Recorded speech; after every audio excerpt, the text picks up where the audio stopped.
Hello, everyone. Thank you for being here with us. My name is Nyla, and I am the chair of this committee. Welcome to the Policy and Curriculum Committee. It is 5:02 p.m. And yeah, we're starting our meeting. I'll start with introductions. Nyla Biliu. I'm an at-large member and the chair of this committee, and I go by she, her, they, and I live in Portland. Sarah Warren, how about you go?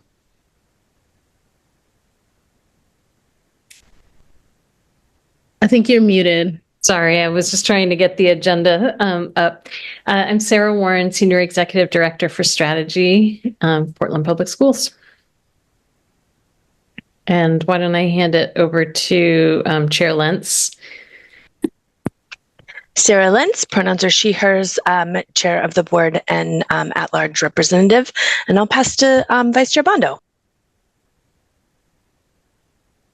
Thank you, Chair. I am Miki Bondo, District 1 Rep and Vice Chair of the board and member of the committee, Curriculum and Policy. So, Juliana? All right. I'm Julianne Opperman, District 3 representative and a member of this committee.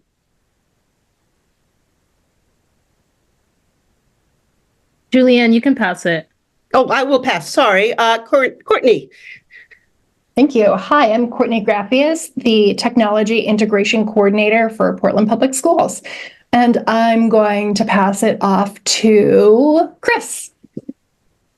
Chris Reiger, Director of Secondary Culture and Climate, and I will pass it to Emily. Hi, I'm Emily Wells, and I'm the Assistant Principal at Lyman Moore Middle School, and I will pass it to Blake and her pup. Hi, I'm Blake Castle. I'm the Assistant Principal at Lincoln Middle School, and that was my dog, Moxie.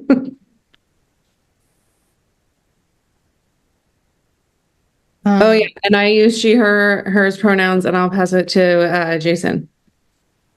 Hello, Jason Burdine, Assistant Principal at King. He, his pronouns. I'm struggling to see who has not had it on the list here of panelists. I think it's Dr. Ahmed. Dr. Ahmed. I will pass it to Dr. Ahmed. Yes. Can you hear me? Yes, my name is Abdullahi Ahmed. I'm the Assistant Superintendent of Secondary Schools, and I will pass back to Nyland, Ms. Biliu.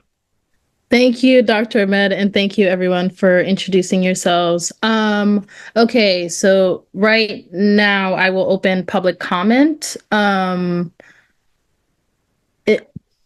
We don't have any attendees, so I don't think we'll have anyone able to provide comments. Okay.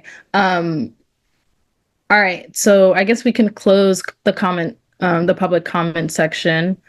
And then I will hand it over to Dr. Warren to start us off with our meeting today.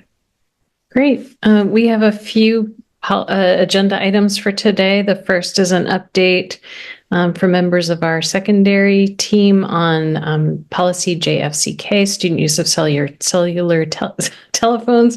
It's a mouthful. We've got some time to revisit the agenda arc for this year for this committee.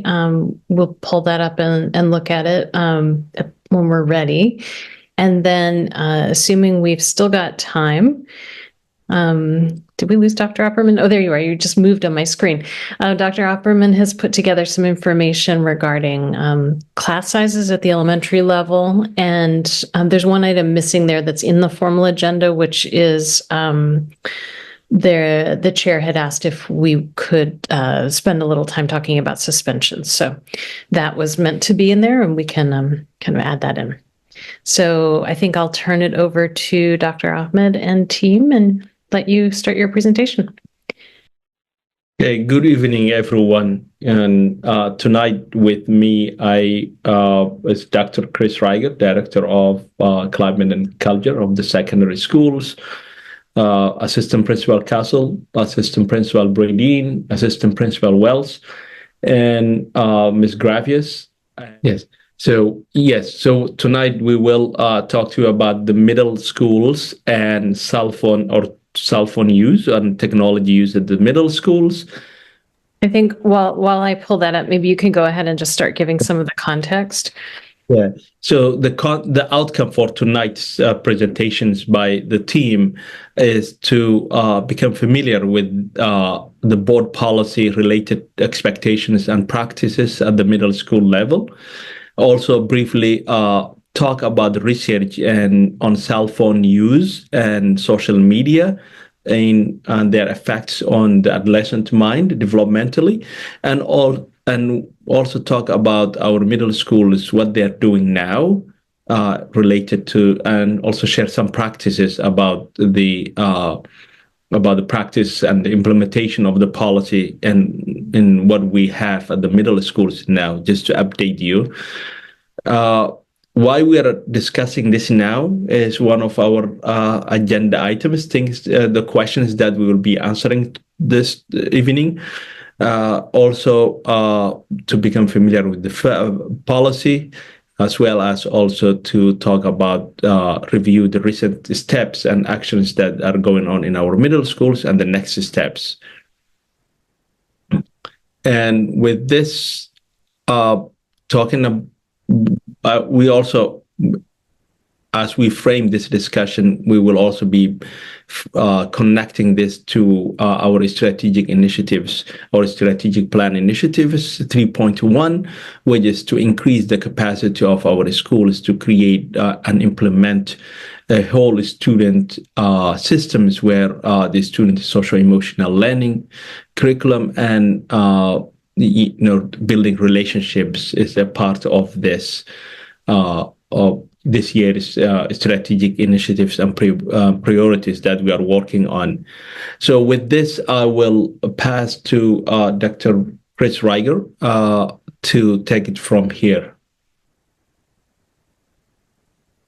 Thanks, Dr. Ahmed. And good evening, everyone. We're going to be quick on this because Courtney and I have kind of synthesized some information, and then we recognize we want to kind of stick to the agenda, which means we only have 15 minutes to kind of give you an overview. So it's going to be quick and an abridged version of what we shared with administrators early August, in part. And then we'll share a little bit of data that we've collected relatively recently, and some best practices, and we'll go through it all. And you, of course, can stop us at any time, but then we'll have hopefully 15 minutes at the end to discuss. So if you want to advance the slide, Sarah. To the problem statement, I think it's slide 6 or 7, there you go. That would be great. So the teachers at the middle school level became activated to advocate for a change since cell phone use in schools was proving to be a major disruption to learning. So during the August Institute retreat, or the August retreat, not August Institute, August Leadership Retreat in early August, secondary principals and assistant principals engaged with this issue related to the policy, the research, and current practices at our schools. All principals at the secondary level acknowledge that this is a significant issue, but high schools were okay with kind of saying this warrants further discussion and exploration. We're not interested in kind of moving just yet on something. The middle schools were like, we got to do something. We do not want to replicate this year. So from kind of what we were learning, we drafted this problem statement. Despite our current off and away rules, cell phone use in our middle schools remains a significant challenge. This persistent issue disrupts teaching and learning while also hindering our ability to effectively support the social, emotional, and behavioral health of our students. As a result, we face obstacles in preparing students for their future success, prompting the need to reconsider and modify our existing practices related to cell phones and other personal devices. Slide. Thank you. Courtney's going to take this one. Great, thanks. Good evening, everyone. Chris and I are going to go back and forth for a little bit on the slides. So I wanted to highlight some relevant points from this policy, JFCK, which was revised in January of 2023. And you can find the full policy linked at the bottom. But the most relevant points for this purpose are these top 4 ones. So these devices may not be used in any manner that disrupts the educational process, is illegal, or violates board policies or school rules or school rules. And then points 2 through 4 differentiate expectations at the middle school and at the elementary schools. And if you were to look at the whole policy, it shows some differing expectations at the high school. So number 2, at the elementary and middle school levels, during school day hours, all such devices must be turned off or silenced and out of sight. At the high school level, during classes and school activities, such as but not limited to assemblies and field trips, they must be turned off or silenced and out of sight. Number 3, at the elementary and middle school levels, the only exception to this rule is when a teacher or building leader specifically authorizes students to use such a personal electronic device for a brief urgent communication with a family member, or to use headphones to listen to music on school devices. And number 4, at the elementary and middle levels, if the rule is violated, the teacher may immediately confiscate the device for the remainder of the school day, and discipline may be imposed as provided below. And so the discipline is not included on here, but this is consistent with restorative practices at the schools. So if we go into the next slide, thank you, Sarah. We're now going to go into the research and emerging best practices, and I'm going to hand it back to Chris. And there's some more information in the slide deck under the notes section. I'm not going to go into this for brevity's sake, but we recognize there are benefits to middle school students, potential benefits to having cell phones in school around educational support and learning apps and text-to-speech, speech-to-text, and other assistive technologies, many of which can be accessed through the computer and don't need a cell phone, but we recognize that that is a benefit, along with health and safety and communication, right? So some kids use their cell phones to monitor and manage like their diabetes. So of course, wherever we land, wherever we go, there will be exceptions to this because we want to make sure kids get what they need. And then the communication piece, safety, we're not going to go into what we found because Courtney and I just got the results back today from the family survey that went out, but I just did a cursory look of kind of the comments. I didn't, crunch the quantitative numbers in my head, but this was administered relatively soon after the shooting in Georgia, where a text exchange between a parent and a student at the school got a lot of press. And of course, like that's what, families are kind of honed in on that of like, I want to be connected to my kid in an emergency. What we do know is security experts say that's not a good idea to have phones in emergencies for all sorts of reasons around distraction, not listening to kind of the instructions that are coming, interfering with calls that need to be made between first responders and other things. But so we would have to, if we ever changed kind of our practices or policy, we would have to be thoughtful about meeting families where they're at with the concerns that they have. And Courtney and I will synthesize that information, both the quantitative and the qualitative information, and feed it back to you. And then lastly, another benefit is personal organization. These are computers that we all use and rely on, and that includes middle school kids who are using it to kind of stay organized and know where they're going next in their busy day-to-day schedules. And so the potential drawbacks of having cell phones in schools, Courtney will take that. Great, thank you. So 3 large drawbacks, and the video that you see off to the right is related to cognitive functioning and academic success.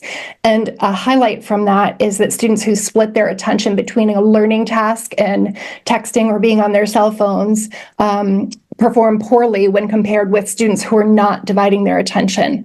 And studies clearly indicate that environments or activities that divide our attention can hurt us when taking tests, and especially when encoding new learning. This video is one that all of our middle school students saw as part of their PBIS cell phone lesson at the very beginning of the year. And that included that information. So we believe that it's important to teach our kids why we're saying no to cell phones, and that it really is to benefit their learning. Additionally, mental and behavioral health issues occur related to cell phones and social development as well. So like we said earlier, we're going to kind of whip through some of these slides, and we can have questions at the end if there are some, but we're going to go right to the next slide. Great.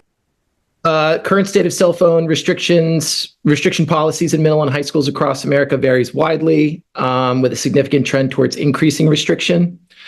Approximately 77% of K-12 schools have some form of restriction, but enforcement and specific policies differ widely. So probably no news there. Next slide. All right. So according to Common Sense Education, crafting a cell phone policy isn't a one-size-fits-all. School size, caregiver concerns, and infrastructure are some of the factors to consider. Each school's policy needs to make sense for the community it serves, and the whole community needs to understand and support it. Of note, Portland Public Schools is a Common Sense Education recognized district, and you can click the link on this slide for more information about that. Prioritizing student learning and well-being is the first indicator that Common Sense says to pay attention to when asking questions to inform policy and practice. And the second one is to allow teachers to focus on instruction and positive relationships with students. And the third is to address concerns from parents and caregivers. And at the beginning of the school year, there's an article here called "Should Your School Have a Cell Phone Ban?"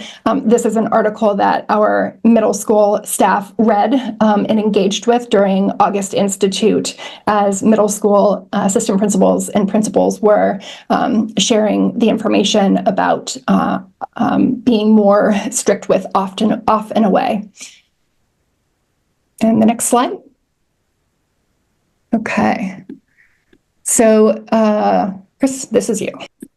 So staff from all three middle schools completed a survey related to cell phones during August Institute or during the first week or during the first professional development of the year. And data from those closed prompts are provided below, and there's a link in there too, so you can look at everything. We also did a bit of a content analysis of the open responses, which we're not going to reference here tonight, but essentially 69% of educators believe that there's an impact and it's not positive. 46% of educators say that we don't really follow the current policy, which is the off and away, and that collectively implementing that is pretty difficult. Next slide. 76% of educators support tightening the oversight, and 64% educators said they'd be willing to limit their own cell phone use in order to do so. Those are the big questions, the themes that emerge, and you can click in there to see what we have there in the notes section of that slide. And it's nothing really surprising about the teacher feedback and rationale. I've lost track of where we're at. Courtney, is this you or me? It's me. Yeah, thanks. So additional recent moves that we've made in September and October, assistant principals developed and disseminated the advisory or crew lesson with educators to make the off and away expectation crystal clear for students. I think we're back to slide, Sarah. Thanks. The lesson was delivered in those places, advisory or crew, during the first week or two of school. and a middle school student technology learning plan regarding cell phones, headphones, and Chromebooks was shared with students and families. Chris and I met with the middle school culture and climate coordinators and a librarian who does some of this work to do some level setting around explicit education related to digital citizenship and well-being planned for this year. So while we believe that having phones off and away is really important, we want our students to really understand the reasoning behind it so that they can understand those educational and social reasons. And then continued family and community outreach is planned regarding digital citizenship or using tech responsibly. There's an upcoming parent university called Attention Hijacked with Erica Marcus, and that's on October 22nd. There's a web page off of our district website called Digital Citizenship Using Tech Responsibly Family Resources. And then the librarian and culture and climate coordinator outreach in community and school newsletters is occurring as well. And then next slide, please. Some more things that we're doing. Chris and I met with the Family Partnership Advisory Committee to share the current landscape of cell phones in middle schools back in September. And Chris asked assistant principals to track the frequency with which they and other staff members are being activated to intervene when a student is not adhering to the off and away expectation. Chris will share some of that data in a moment. And middle school administrators and culture and climate coordinators were asked to recruit students to participate in a student advisory board to understand students' perspectives. Next slide, please. So our Emily and company, thank you, Emily, and our friends at Moore agreed to ask educators to track multiple reminders in SWIS, which is the school-wide information system that can track both kind of trips to the office, but also teachers can track in-class responses. And so the data here is just a snapshot of both office managed and classroom managed interventions for the month of September. And clearly minor tech is the standout winner. And so this is, maybe Emily, can you just speak to kind of what level of intervention this is reflecting? Yeah, so our minor tech is mostly capturing just first and second reminders. So the major tech, which is much lower here in the frequency, would be if it was a pattern of reminders or a more significant technology violation, either on the laptop or with a phone that would usually involve some other inappropriate use of technology. But just a friendly reminder of like the first time or the second time the student has it out in the month of September would be a minor tech violation, either in the classroom or if it was the second reminder, that an administrator saw, they would use that as well. Thanks. And I did ask, and this is a follow-up of that data. So 62 minor violations for the month of September. The average number of times admin were called, and it's really 2.5 if we look across all middle schools. And that's how often does the assistant principal get activated to, separate a student from their phone? And it's 2.5 times a day. I don't know how long those interactions take. I'm sure there's variation in them where they could be quite brief, but also I'm sure quite, they could take some time. But for those minor violations we just looked at Moore alone, there were 62 violations. Most referrals happen around arrival, lunch, and dismissal. When, not surprising. So off and away is off and away, but during these transition times, kids either are permitted or find time to access their phone, and then transitioning back to that off and away is not easy, which makes a lot of sense from my perspective. So breaking down those 62 violations, 36 of those students required one, and then they were okay.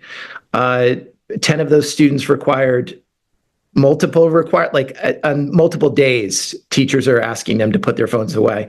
And a few students required 3 or 4 interventions. And again, that was just from September. And this is largely 8th graders, which I think that data surprised more administrators a little bit, in that we thought maybe seventh graders would be more up there with eighth graders, but this snapshot suggests that the eighth graders, who are probably more set in their ways, have had a harder time with this transition. And the transition is really, we're just trying to stick with the policy and double down on that. And so we've made that clear with students and staff. So this is kind of the fallout of that, kind of going back to basics.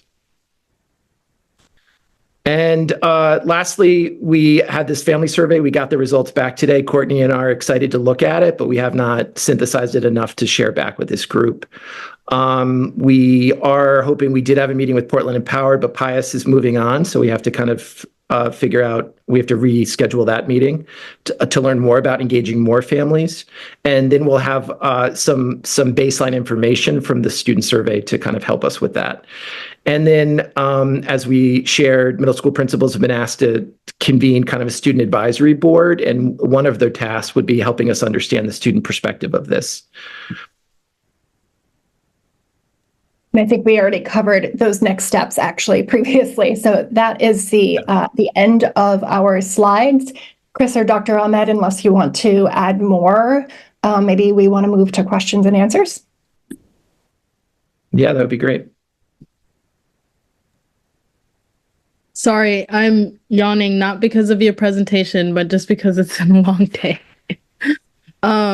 Thank you for a great presentation. I definitely enjoyed getting that update, because I think we updated that policy literally last year. So it's good to know how it may be working or how it's not working. But yeah, I appreciated that. I had one question, but does anybody else have questions? Mickey, you can go ahead first, Mickey. I just wanted to take a second to gather my question. So go ahead. All right. Thank you, Nana. Thank you, team, for the presentation. I have two questions, actually. So I just want to see, I know you talk about the qualitative and quantitative information. I just don't know what it is exactly, but I just want you to, if you have any sense, the use of the cell phone has increased after the COVID, or it was almost the same before and after? This is my first question. I might defer that question to one of our assistant principals. Yeah, that's tricky because none of us were in that school prior to COVID. Oh, yeah, okay. But you don't have any, you don't have, so that means even though you were not there, but you don't have anything, then, you know, when you come on your position, so you don't have any background. Yes, we've become far over reliant on phones. COVID had a huge impact. We're all plugged in. It's had a tremendous impact. I don't know, like on the day-to-day, how many times we have to remind kids if that's changed dramatically, but like this is a profound issue because we've all gotten really comfortable with these casinos that we carry around in our pockets that give us intermittent reinforcement all the time, and divorcing students from that casino in their pocket has been really difficult. I to be honest with you, I can't remember before COVID. Okay. All right. That's now, but yeah. Okay. So yeah. My second one is I saw the 46% educator who disagree the implementation of the policy.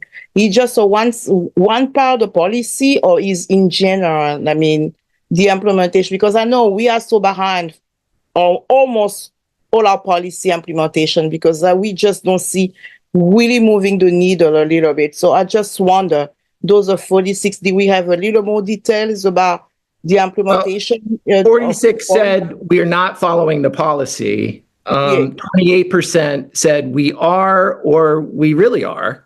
36% said I'm not weighing in. So So to me, that reads as like, we are not doing this consistently and predictably. I mean, when this data was collected in August before we welcome students back. Okay. So, and we know that there is this space between policy and practice, and our middle school principals are living there. Mm-hmm. And so the idea of like the policy itself, if we were able to do that, I think would have an impact. And that's what we're trying to do now. I'm going to slip in here just my own personal opinion based on what I've been reading and experiencing. And I think that off and away, this is insufficient. I think it has to be away for the day, which is a different setup where phones are actually turned in and then picked up at the end of the day. I think that even if they are off and away, and newsflash, they're not off. And they're in their pocket. Students are activated by phantom texts. I know today Dr. Ahmed's phone buzzed and I immediately grabbed mine to see what was going on in my pocket. Like we were just we're in the middle of a meeting, and these things are real. So that's just kind of my 2 cents, but. All right. Anyone want to answer? Yeah, because when you talk about it, and I look at the aspect of the restorative practices on a different aspect of each school, I know that I just don't know if each middle school, they have their own different ways to build a strategy around restorative practices, or they are all a standard, the way we have to apply that one, because it's something that I see aligning with the implementation of the policy. If we don't do any practices here, best practice to restore any of those policies. So I mean, that's it. That's something, and I see myself a red flag. Are we going to reduce and making sure that students are really follow those policies if we don't use the best practice on those restorative practices? Oh my goodness, that word really mess me all the time. So my question was so simple. Do each middle school, they have their own strategy on restorative practices under that policy? I mean, we're all trying to follow and adopt similar frameworks, but how those things are grown and cultivated at each school is a little bit different. Can we maybe hear from, one or two of the administrators about how you're experiencing this and managing it? I can say something. I think one of the things that gets in the way of the policy is the reaction of a smaller group of students in terms of, how it kind of escalates when the educator spots a phone, needs to get the phone. I think it sort of shows the level of addiction that a lot of kids have when you try to take something away from them. There can be very big reactions in a small group of students. So I think there's a hesitancy sometimes for staff to sort of pick the battle. And so one of the things that we did as a collective over the summer was sort of adopted this phone spotted is what is first said to students now when a phone is seen that's not off and away. And it was meant to be sort of like a neutral response, that we've seen the phone and it needs to be put away.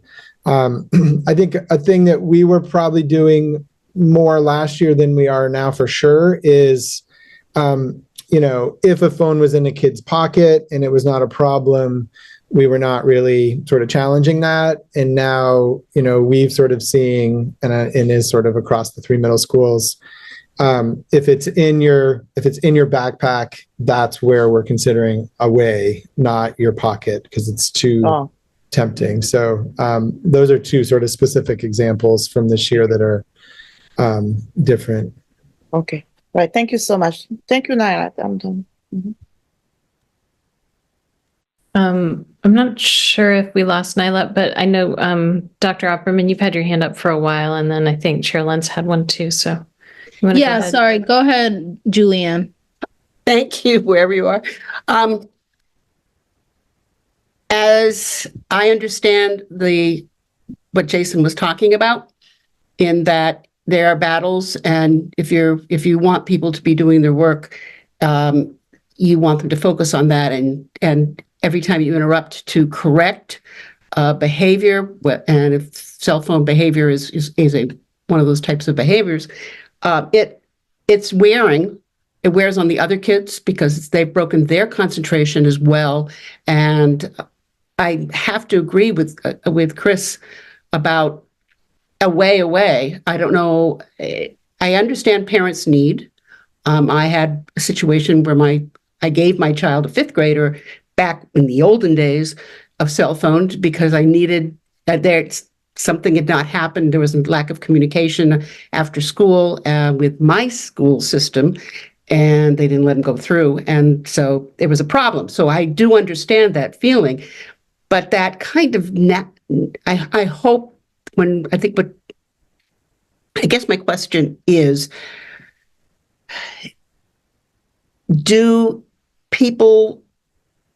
would people rather try to keep, and I mean people being teachers, keep moving in the restorative practice, however it's done, and do the reminders for another year? Or would they like something done more quickly?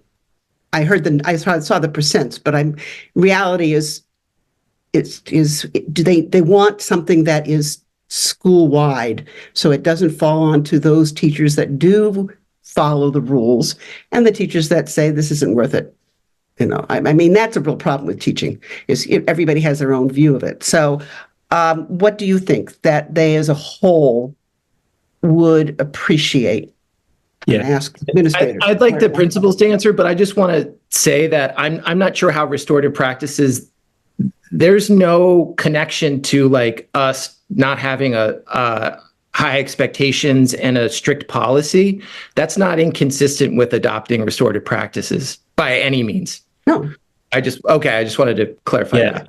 So I would say like this came during the late spring, early summer, from concerned educators who reach out, middle school educators who reached out and asked about tightening the practice and talking about cell phone and yes, indeed, like a cross section of the middle school educators, they talked about how this is just affecting their engagement as well as their behaviors, and negatively impacting all aspects of educative process. So when we talked about this, the first step was like, yes, we have this policy. Can we implement the policy across the board? And the numbers you have seen, like 46% saying like we are not practicing what the policy says, was part of the outcome. So now the data that Dr. Reiger presented and the middle school, principals and administrators and leaders, assistant principals immediately started professional development and just engaging all community members, including the students as well as the teachers, and talking to them about how we collectively implement this, from education to just engaging them in advisory and crew about the negative aspects of using cell phones during the day and how it impacts. So the students, there is education piece, there is also collectively, because it was creating in the past that one teacher is the bad guy, one teacher is the good guy, and there is inconsistencies, and inconsistency is not good developmentally where the middle school students are. So creating that, so now is really what the data that been collected and the monitoring of this progress is something that we are watching and seeing, like if this is something that moves the needle and creates not only consistency but also seed in other aspects of a lot of fights which were happening was because of the social media and cell phones. So are we seeing these things and their impacts positively, like if we continue implementing this? And I have been in the middle schools, all the middle schools all the time. There is this when last year we were seeing like kids in the hallway having their cell phones and stuff. Now, if you visit the middle schools, you will see like no cell phones in the hallways, no cell phones with the students, which is really amazing. So it's Dr. Opperman, if I'm answering your question, it's something that we are monitoring and seeing that if this is off and away, it's working, and what is the feedback that we are getting from the community and from engaging the community. Thank you. Go ahead, Blake, if you have if you have anything else to say. Oh, thank you. Yeah, I was just going to speak to someone, I think, it was Dr. Opperman who asked if what staff wanted. And I think at least at Lincoln, the overwhelming response to staff was like, okay, yeah, we'll do this again. But I think folks felt pretty dissatisfied without having like an additional answer. And I think Dr. Egger spoke earlier about how like we know the research says that like even just the presence of like a phone on your body or near you diverts attention. And I think we're definitely seeing that. And we also see like students still like going to the bathroom to like use their phone and things like that. And so I think that it is definitely improved. I like don't want to downplay that at all. And I think there is still need for like something further if we truly want to commit to like supporting students in like creating healthy tech habits and healthy boundaries around their phones and technology. Thank you. I guess my question, Sarah Lenz, did you also have other questions or are you good? Okay. I guess I had one question about the presentation. I saw I think it was like 40 violations at the middle or at Moore, or I think it might have been all of them together. Are those violations leading to disciplinary action? Sorry, had to find my mute button. No, so we've been tracking in terms of the minor tech violations, we've been tracking including like the reminders. So we committed to just like the first reminders, the second reminders, and then like if there was a third or follow-up reminders so that we could track patterns. So we would realize like if students needed multiple reminders and then if we needed to help support them to make a tech plan. So from the beginning of the year, so that's why you see like so many. So it started with like a first reminder, the teacher would put it into Swiss as like a minor, and then a second reminder, and then we would know. And then if it became a pattern with the same student, then we could help support those students. And we taught that from the beginning of the year in the advisory lesson so that the students knew like, hey, like if you need support, like if this is something that's like really difficult for you, we're going to help support you because this is something that we're like newly enforcing as off and away. Thank you. Doing that level of tracking for just friendly reminders, though, does not feel like a sustainable like enterprise. Just to say that it was so great that they were willing to do it for the amount of time that they've done it to give us this information. But yeah, I mean, that makes sense. I don't know. I think this is hard. And I think this is something that like all of us also struggle with. And so I'm wondering like, because I mean, if we struggle with it, to me, it seems also, and I'm like, I saw this art, I read this policy, I updated this policy. So I definitely understand the need. But I think it is really it is a lot asking these students to have to change in this like very quick within a year, right? And then also like this is a collective issue that everybody goes through. And so I'm wondering like how can we like, yes, the tracking, that is a bit insane. I definitely get that. But how can maybe we create space of learning? Like is there opportunity to like start having like pop-up learning about like about the harm, or just like doing more education around the policy, like because I think like our students should be able to have access to, hey, this is why we're doing it. This is the policy that says why. And then maybe just like more in-depth understanding of like why, just the addiction, right? Like addiction with our cell phones, or addiction to social media, and what that can bring, and how that can like encourage lack of awareness or lack of attentiveness. And so I'm wondering if like we can come from that angle instead of this, like we need to, because I don't know, like I would probably go crazy if somebody took my phone all day. And so I think like all of us have that, like how can we, I guess, like obviously we're intentionally trying to do some restorative work, but like where can we maybe pull these students in for some learning so that they can have a better understanding of what we're trying to do, rather than we are, and as Courtney outlined, we're doing a lot with digital citizenship and well-being to help kids understand that, and we're trying to teach kids about this. But unlike everyone on this call, and I'm not going to age any of us, our frontal lobes are developed, and that these kids are particularly vulnerable. And simply talking, I mean, they're not set up. Middle school kids are not set up to go, I'm going to weigh the consequences of the adults. And they're telling me this is good and that's bad. And think about our own behaviors in middle school and high school. We did a lot of risky things. And I did not have access to this. If I did, I don't know, I would be worried. So we have to worry about ourselves as the adults, as models, and we have to live this to some degree. But the stakes are way higher for kids in terms of who are just learning how to be in the world and are already glued to their phones. It's a different thing. That's why I will, typically kind of be like, here's the research. This group should decide. Yeah.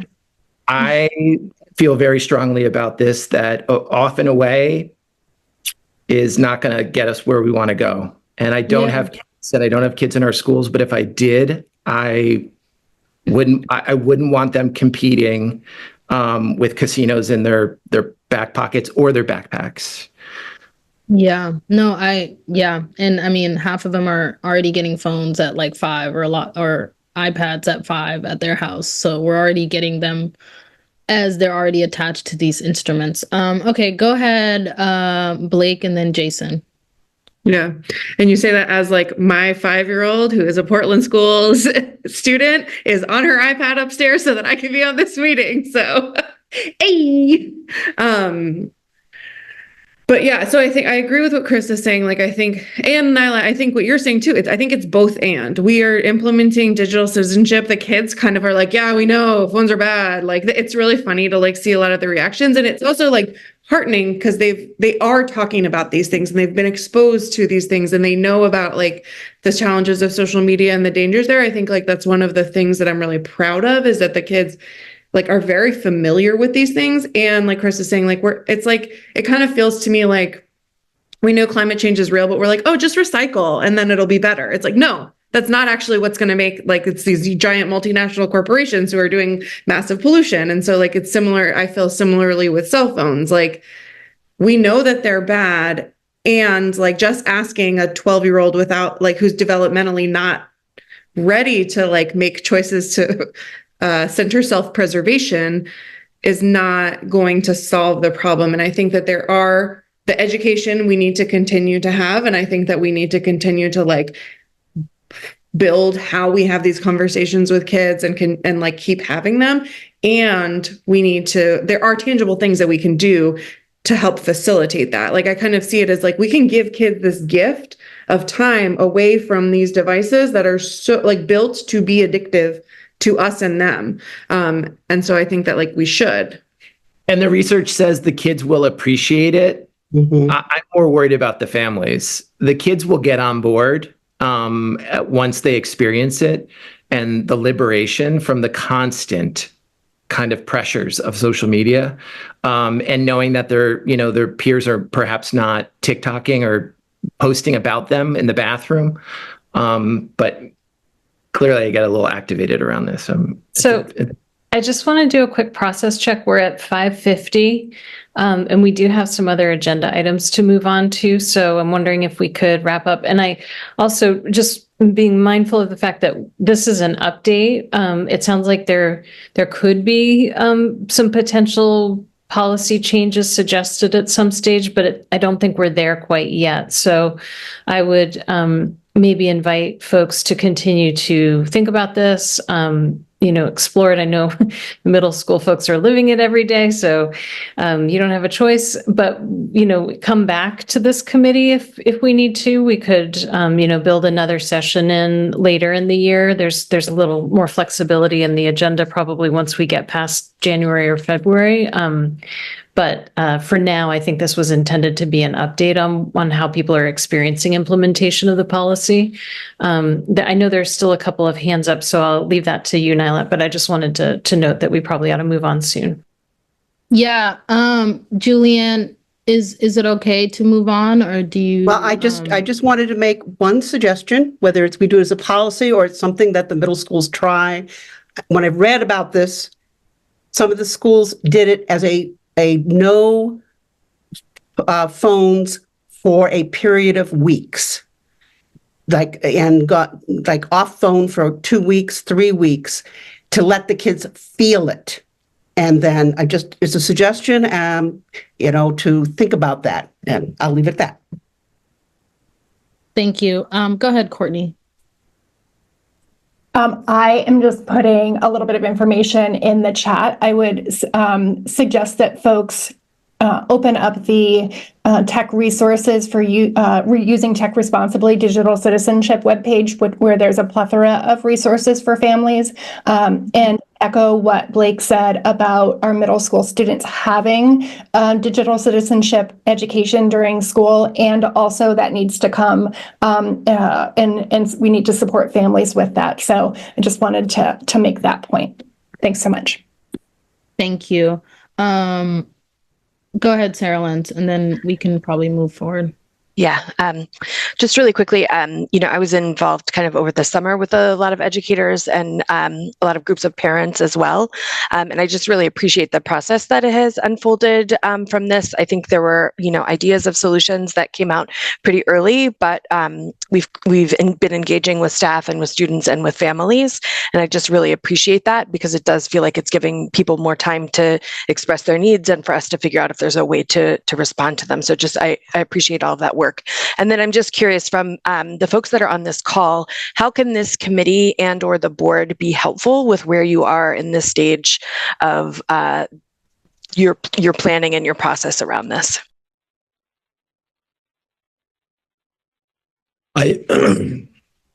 I'll jump to that. Thank you very much, Chair Lentz, for mentioning this. When it started, we created a series of engagements, and this is really an update and an engagement process to you as the Policy and Curriculum Committee here.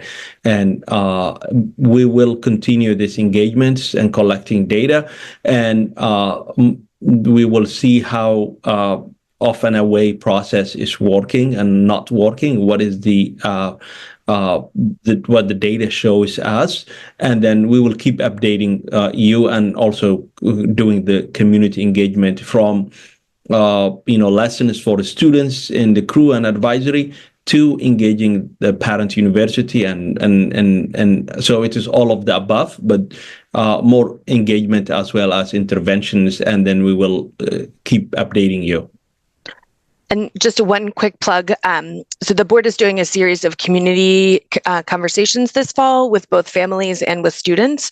And if there's a way for us to get more data for you, either through a paper form or something else, please let us know. And we're happy to coordinate with that, because we'll be in conversation with lots of folks. So happy to support in whatever you need. Yeah. Echoing what Sarah said, we're here as a support structure, so please use us as so. Sarah Warren, can we move to the next agenda item? Yes, indeed. Let me just project. So the next item is to revisit the agenda arc for this committee for the year. And I'm just going to have to pull that up.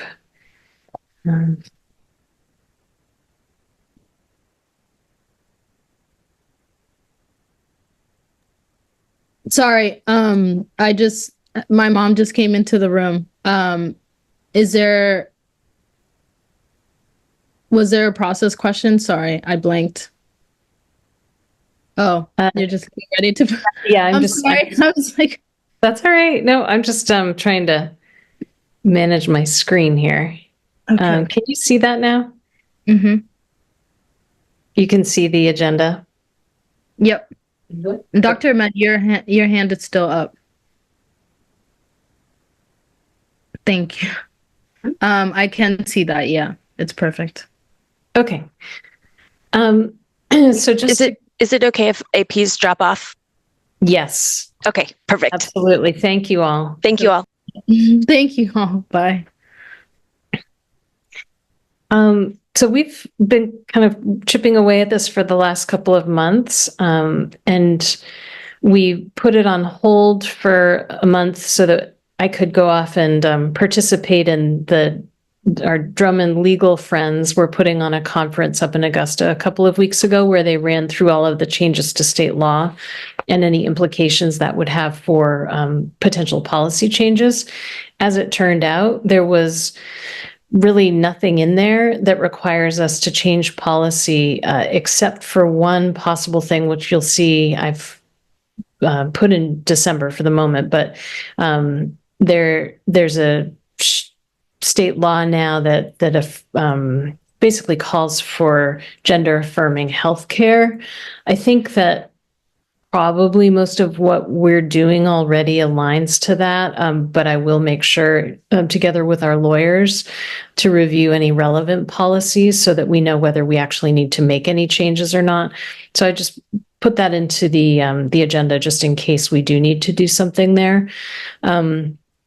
And then we were originally planning to talk about some changes to our procedures related to policy ACAA, which is our harassment, discrimination, and sexual harassment of students complaint and resolution procedure. So that's connected to, some of it is connected to Title IX. We ended up pushing that, at least for now, until December. We don't know at this stage, obviously, what the outcome of the election will be in November, but that could have an impact on whether the changes that we were being told to implement actually end up coming to fruition. So we've already made the required policy changes. You approved those back in, I think, July, June or July. And so for now, this is just about potential changes to procedure. We've got drafts underway so that when we're ready to have this conversation, we'll be ready to go. But it didn't really make a lot of sense to us to get deep into that conversation right now and then potentially have another significant shift in November. So that's why you'll see that moved from today to December. And then there are still a number of placeholders here, updates to outdated policies. I know that at the board retreat, it sounds like you all had talked about Board Book B and some of the policies in there being sort of out of date. I know there's some wording in there that refers to school committees instead of school boards and that kind of thing. So those types of updates and corrections could come into these sort of catch-all updates to outdated policies sections. And in general, what you'll see here is a focus primarily on our strategic initiatives for the year that are most relevant and important for the Curriculum and Policy Committee. So the focus on 2.1 and 2.2, which we started in our prior meeting in September, there's follow through on that. We're hoping that we could get to our district calendar conversation next month. I've been doing some research and engagement around that.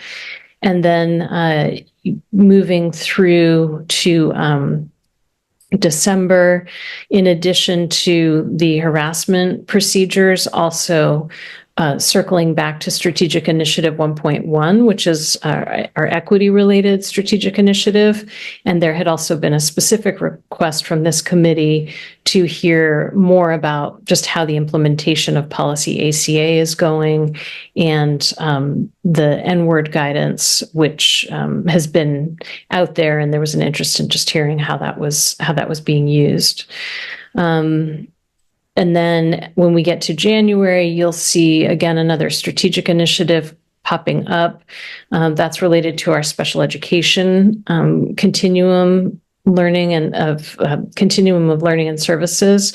That's one that we might need to be a little bit flexible on. We actually just had a meeting today with some consultants who may help us figuring that initiative out, so that we may come back with some proposed, shifts in timing there. And then transportation, we have, I think, a lot of work to do to dig into our policies and look at that and potential changes that we might bring to you and the larger board. So that's on currently slated for January. And then again, cycling back to those key strategic initiatives around ELA at the elementary and secondary levels. And in April, we would come to our emergency management policy and plan, which is required. We have to get that through the committee and then to the full board by May. And then by the end of the year, we want to take a look at where we're heading for the coming school year in terms of 25-26 priorities in the strategic plan. So that's the current version of the agenda, but this is your agenda. And so it's really up to you all as a committee to decide if this kind of looks right, if there's if the cadence is right, if there are things that you feel like are missing at this stage that you want to add, or if there's something in here that you don't want to have, except for those things that are required. So I will turn it over to you, Nylat, for discussion. Thank you, Sarah. I've definitely given you my input on this, and I think most of what I wanted updated is on here, but for the rest of the members, is there anything else that you would like to add? Like, do you have any feelings about this agenda? Go ahead, Sarah Lenz. Just a quick question. For the other mandatory policies, like the pest one and I think there's like a small handful of them. If they're not being updated, do they just go straight to the board, or do they need to come through committee first? That's a good question. I don't know. So I don't know what the. I was going to say, I might suggest that we put like on one of those that is like broader, like the mandated policies outside of the emergency management plan. They're fairly small, I believe, in content, and my guess is they won't change that much. So it could be like a batch that we could move through the committee and then up to the board in the spring. But I believe they have to be updated annually. Okay, so they should come on the committee calendar then.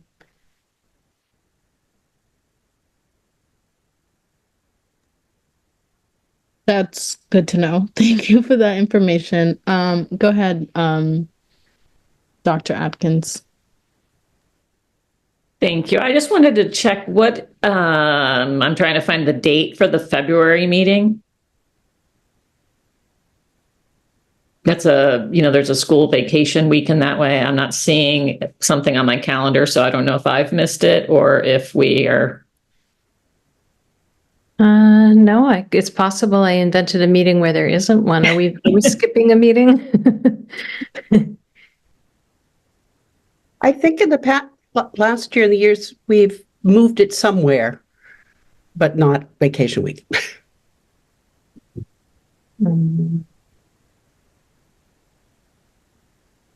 See it on the master calendar on the 12th of February, but it's possible that an invitation didn't get sent out for whatever reason. Okay. Oh, yes, I see it. It's a Wednesday. Yeah, that's something. I have it. something to note is that this committee's days jump around a little bit. I think due to conflicts with board, full board meetings and other things. Yeah. Thank you. Is that week the vacation week, or are we good on that? It does not conflict with the vacation week. Okay, sounds good. Are there any other questions about the agenda? No? Okay. The other thing is that I would suggest that the committee might want to keep a little bit of flexibility because there could be things that come up, that we just don't anticipate right now. I don't know how much of that's happened in the past, but we do have some flexibility there once we get past sort of January, to probably build some more things in if we need to. Okay, that's good to know. And I think we've done that, especially with the conversation today as well. So if any of the members do have anything like that, just let me or Sarah know, and we can try to find space for it. But go ahead, Mickey.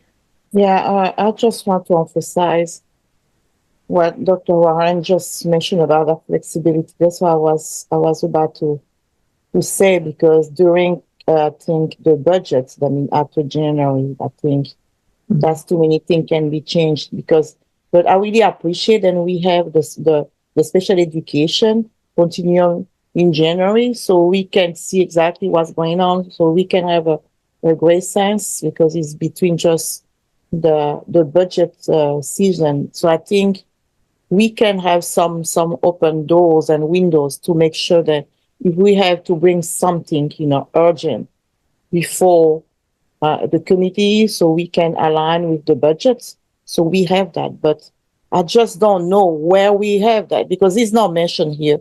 Are we just going to bring up and talk to the chair in that moment? Or is something then we can prevent, make sure then we have a space aligning here in the calendar, then we know then we can use that space. I mean, the agenda sort of becomes final when we post it on board docs just before the meetings happen. So I think there's a fair amount of flexibility up until pretty close to the meetings. So I don't know how you have worked in the past, or what the chair would like to do, but I think from sort of a technical and mechanical point of view, we can add things in, when they come up and there's some urgency around them. Yeah, so I mean, I reached out to Sarah Warren to put an agenda item on, I think maybe 3 days ago, and so I think we can all just like faithfully follow that process. If there's something immediate that you need to discuss, I think there should be at least 2 weeks span to be able to bring it up to be added into the next meeting. And I think she said after January, we'll have more capacity just to be able to like add items into like the monthly meetings. So I think we have flexibility. However, I'm open to doing it like however it feels good for everyone. But I also don't want to overwhelm Sarah. So I just like, when I have something I feel like we should discuss, I just like email her or text her and just ask, hey, is it possible for us to have this discussion, or is it possible for us to add space for that? And then, she can figure out what works best, or if it's just too short of a time to get the assistant principals or the folks that are needed for that conversation. I think that's just what we need to be mindful of, is like for her to get the people that are needed for the conversation that we would have. I don't know if that suffices. Okay. Sarah, I think we can go to the next discussion. I think this is good. Great. Thank you. All right. So next up on the agenda is Dr. Opperman has been doing some research, and thinking and number crunching around class sizes at the elementary level. And so I'm going to go ahead and share her slides. If you again, just give me a second to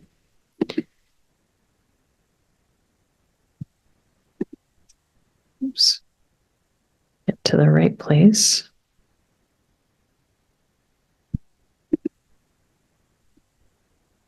Is it the newest one that I sent you? Sorry, I'm having trouble getting my cursor out of the way. Let's see. Does that look right? Probably. I had threw in a couple extra pieces of information that we'll see whether it's there or not. All right. Well, let me project and then you can. We'll go for it. Okay. So I appreciate it, you all listening to. I've been talking about this for 2 years now, and it's just been talking off the top of my head. But equity is our centered piece, and I think knowing that the mission and our going with equity, understanding what's going on in the classroom is really, really important. So I just put up the mission so that we, the relationship idea among families and educators is important. And next. So this is what I want to bring to your attention is one, what are the mission measures that this is approaching? And think about what your experience was as class size. We don't have to have a great discussion about it, but as we go through this, think about your experiences, whether they be 10 years ago or 40 years ago, or like me, 60 years ago. And then the big pieces, I've looked up the research on a number of things from on class size and education, and put a smidgen of that down for your edification. And then I looked at the PPS data about achievement and looking at school size and class sizes, K through 3, and you'll see why I picked that age in a minute. And then ultimately budget considerations, which is, always the one that will decide everything in the world for us. So this is something just to think about as we go. So the mission measures that is one you've seen before about English language arts and mathematics and improving those. How can they be improved? How can we do it? We've got excellent programming. That will be a good part of it, but how can we really help that move it along in those very critical first 3 years of brain development, of attitude, et cetera. So this part, and then also then looking at the gaps. That's what I was trying to close, those gaps with multilingual IEPs, economically disadvantaged students. I didn't get as much data on that, but those are really important, because if we're going to have equity, we need to focus on how we can help everyone, but that group needs a little extra vitamin B12, as my mom would say, kind of thing. So next. So this is what I ask you to think about. I don't think we have a lot of time to talk about it, but if you think about, which classes you had that were too large, that you felt lost in, that may not be in high school or in elementary school, but it has an effect on everybody at some point. So I'm going to skip that. I know from my experience, I've had classes that were lab classes that were 30 kids in a room for 24. And then I've had classes with 12 or 15. So I've been in my own experience a bit. So let's go on. I think so. This is important to know. Everything I say here and present here, it doesn't matter what size the class is, if the instruction isn't happening at a level it needs to happen, this is moot. The whole point of class size, this is moot. So this I thought was an interesting phrase. When children first come to school, they're confronted with many changes and much confusion. They come into this new setting from a variety of homes and circumstances. Many need training in paying attention, carrying out tasks, and interacting with others in a working situation. In other words, when children start school, they need to learn to cooperate with others, to learn, and generally to get oriented to being students. All of that and learning how to read, write, and do math. So I think it's an understanding of what's expected of these kids. So John Hattie is the one is brought forward many times. John Hattie is a statistician, and he does meta-analysis looking at a bunch of literature, and he looked at 138 strategies and figured out what effect they had on achievement and all. And he found that, and this varies because the same group does it, and it varies from as more studies are done. But my source, the top ones were self-reported grades, formative evaluations, classroom behavior, comprehensive interventions, and the teacher-student relationship are among the top 10% of that 138. I had to put down this. Summer vacation has a negative effect, like negative effect. And I think we kind of know that theoretically, but in our experience, but he did find that in the studies. And class size was somewhere in the middle. And this is why when we talk about class size as being, there is a limit to how effective it is. But the ones that we've had in Portland, have been based on some general information about and research about the sizes. So a little bit more, Sarah. So the thing that Hattie does say in one of his papers is that class size itself may not be the positive effect, but rather a more powerful influences on student learning were able to take effect in smaller classes. So class cohesion, classroom management, early intervention, social skills can be implemented more faithfully in a smaller setting. So digging around, besides Hattie, I found this particular article, which is, a European, I think it was Danish. Anyway, smaller classes in primary school are beneficial for cognitive and non-cognitive ability. And it shows what is really important is the effects are ongoing. They go on to education, they go on to wages and earnings for people farther on. So people doing a very long-term effect.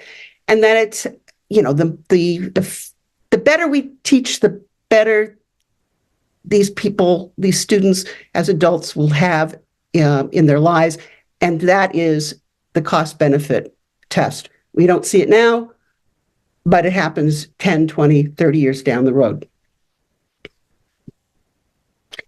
So the one that I keep pulling out of the hat, the study is done in Tennessee in the 80s. It was a 4-year study comparing kindergarten to third grade classrooms of 13 to 17 students with a single teacher, no aide. And comparing that with classrooms of 22 to 25 pupils where there was a teacher, and they had assistant, either with a teacher or with a teacher ed tech with them. They looked at both standardized and curriculum-based tests, assessing, comparing 6,500 pupils, 330 classrooms, 80 schools in areas of reading, mathematics, and basic study skills. So this is kind of they looked at everything, interschool, urban, suburban, rural. This was pretty comprehensive. It was done by the state. It was actually not done by a university. It was done because they were trying to figure out what to do in their school system. So, I guess this isn't the one because it doesn't have there's a couple slides that I had that showed the incredible effect of those small classes, like doubling the percentile in math and reading in the first 3 years. So kindergarten, first graders, they would have, if the percentile was 40, it could double to 80 or 70 to 80 percentile. The second phase of the project, they were looking at long-term effect, and they found that it was after 3 years, they went to regular size classes, larger classes. They didn't say specifically how large, and they still were doing better than the other group that had not been in a large class. So They then put 17 economically poorest school districts, given the small classes, a lot of money to do that. And they found that they went from well below average to above average in reading and mathematics in 1 year. Pretty impressive. So moving on. So this kind of the key points, the students who were originally in small classes perform better and the big part, and fitting to our situation, is small class sizes on achievement is greater for Black students and free lunch students, and it persists to 8th grade tests. So it has an equity effect, and that effect is overall is double. I mean, for the minority, because remember the language on this was in the 80s. So. All right. This was this one on early childhood, but it was interesting how they put some numbers in. The reduction, there are places where you don't get as much an effect, and this is preschool, but there is an effect, and you need to know what level that effect happens at. So you can move on, if you would. All right. So this author and her group looked at early childhood, and it's interesting how this is said. We conclude that current regulations hold class sizes at or below 20, and child-teacher ratios at 10:1 are adequate for most students. So they're actually putting 2 teachers in a room of 20. It's granted it's early childhood education, so you're dealing with pre-K, but there's no advantage smaller than that. So being incredibly small does not necessarily make a difference in teaching.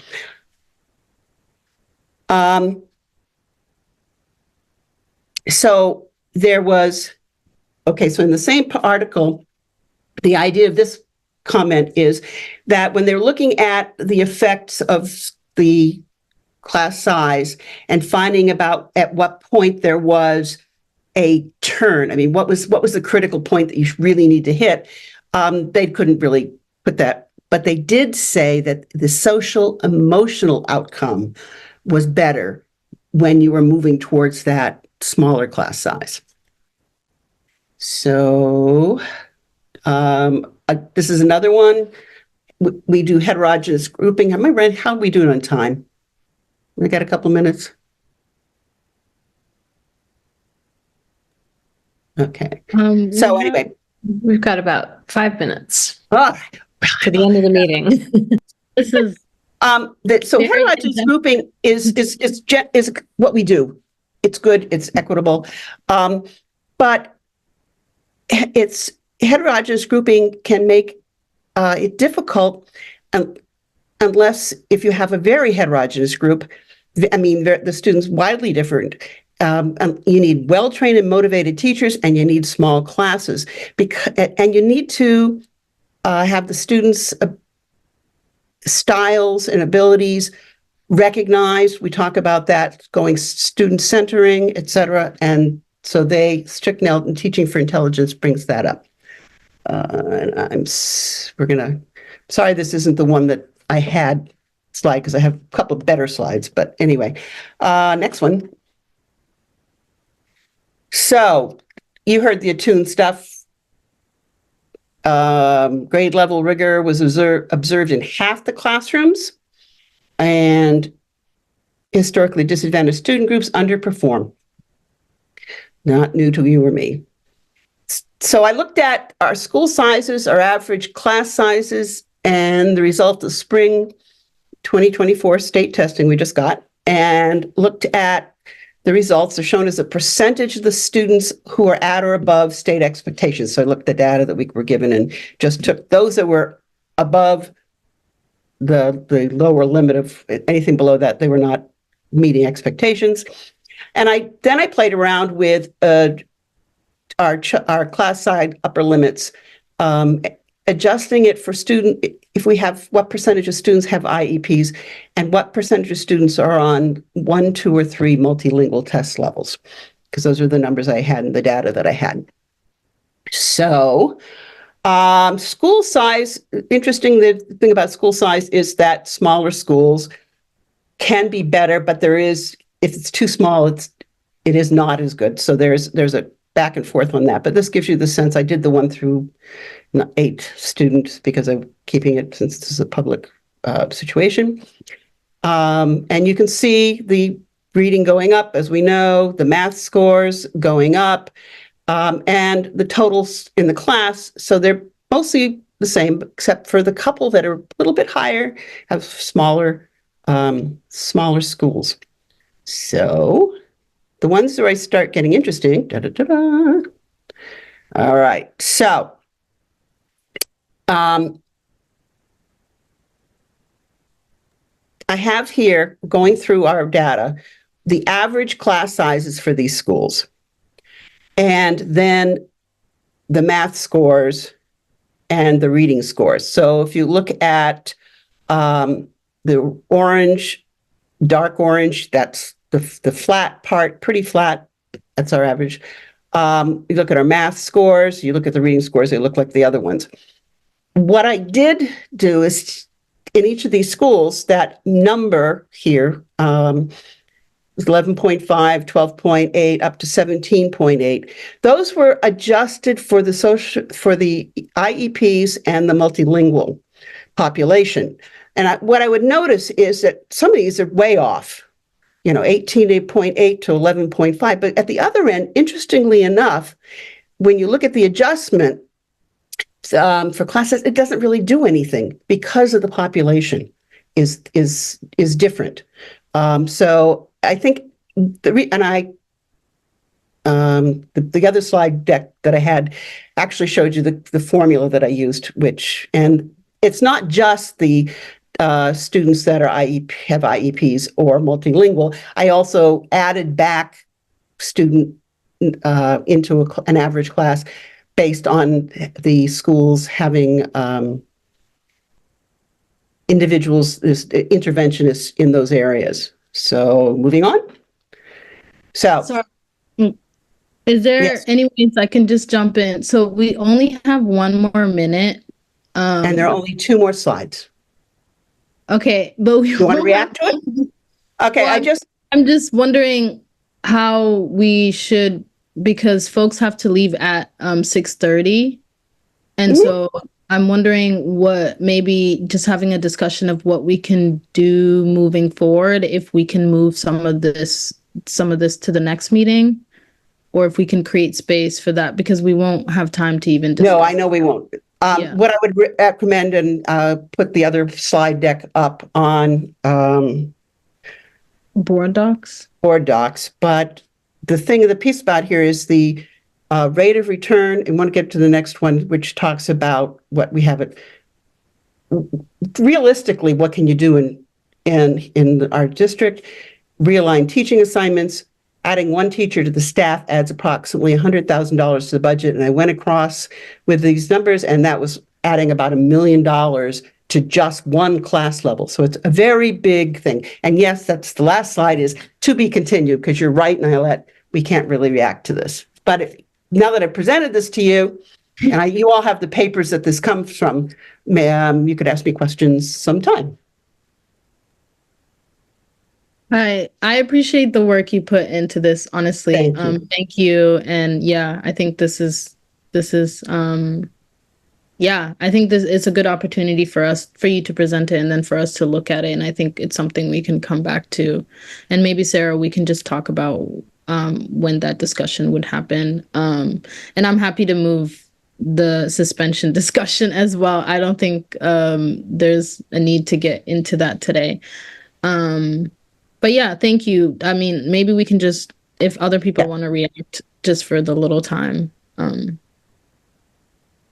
It's a lot to react, so I don't expect anything. What I will say is the formulas and some other data charts are on a different one that I modified, and I will make sure that's one is out there so you can actually see numbers. Okay. Yeah, sorry, Dr. Ackerman. I don't know that this was the one I thought it was the last one I had, but if you want to, well, I'll just connect with you and we'll make sure that I've got the latest one and we can send that around. Will do. Thanks for listening. Thank you. Thank you, Julianne. I think go ahead. Were you gonna talk? I just wanted to say thank you. I look forward to being here for whenever you have a chance to discuss it. Perfect. Thank you. Yeah, and sorry we didn't have the time today.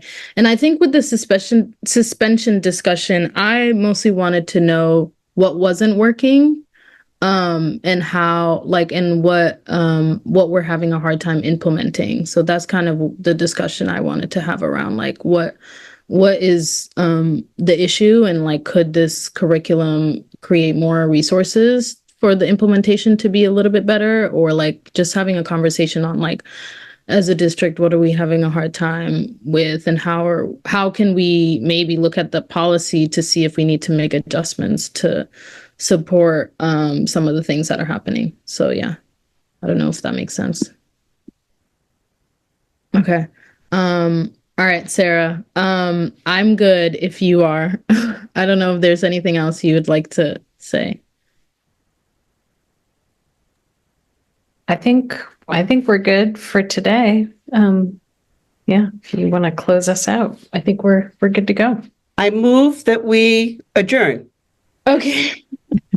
I was gonna ask. I know. That's why I was rushing it. You're predicting the future. How? Adios. We are ready. Okay, perfect. Well, that we are adjourned at on Tuesday 6:30 p.m. 6:33 p.m. Thank you everyone for coming, and thank you so much, Sarah. Have a good night, everyone.